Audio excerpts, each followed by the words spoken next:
Cher Didier, on vient de vous quitter, apprenti metteur en scène, puisque j'évoquais donc la pièce de Sartre. Vous n'avez que 17 ans, vous souhaitez monter de façon très très novatrice huis clos.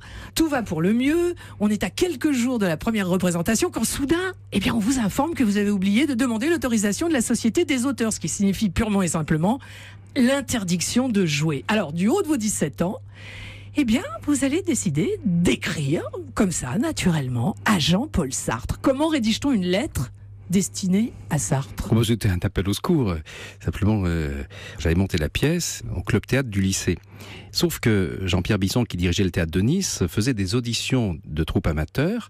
Et quand ça lui plaisait, il donnait la salle. Et on y va au flanc, et il trouve ça très drôle. Et le directeur donc du théâtre de Nice est séduit au point de vous dire voilà, je vous donne la salle, le théâtre. Je vous programme. Et c'est là, évidemment, ça apparaît dans la presse, dans le programme.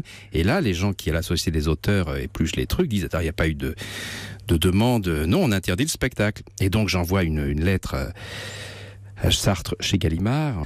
Cher monsieur, j'ai une passion pour votre pièce huis clos, que j'ai monté spectacle, on a l'opportunité de la jouer là. Je ne savais pas qu'il fallait demander l'autorisation à la SACD, donc le spectacle est interdit. Est-ce que vous pouvez intervenir ? Merci. Voilà, je fais une chose d'urgence comme ça. Il vous répond. Un télégramme 7 jours après, quoi. Un truc juste magique. Autorisation jouer huis clos, lettre suisse, Jean-Paul Sartre. Et après, la vraie lettre à laquelle je pense que vous avez envie de faire allusion.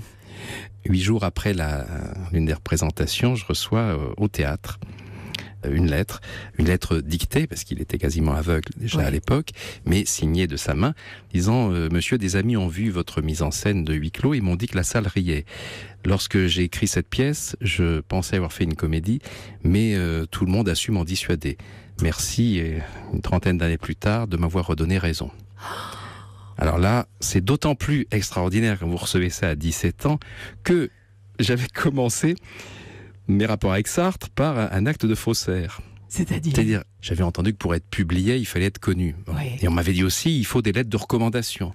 Ne me dites pas que vous aviez anticipé et fabriqué une lettre de recommandation signée Sartre. Oui, parce que Jean-Paul Sartre était quand même le grand nom. Bon, même si j'avais rien lu de lui, voilà, c'était Gallimard, tout le monde en parlait. Et donc, à la librairie où j'allais, il y avait des autographes aussi. Il y avait une partie comme ça de lettres. Bon. Et j'avais juste pris un papier calque et j'avais recopié son écriture. Et je m'étais fait une lettre de recommandation chez son éditeur Gallimard en disant je vous conseille vivement la lecture du livre de Didier Van Kovlar. Bon, ça n'a rien donné, ce qui m'a... Vous êtes pardonné puisque la lettre, l'original a bien existé et vous a été adressée.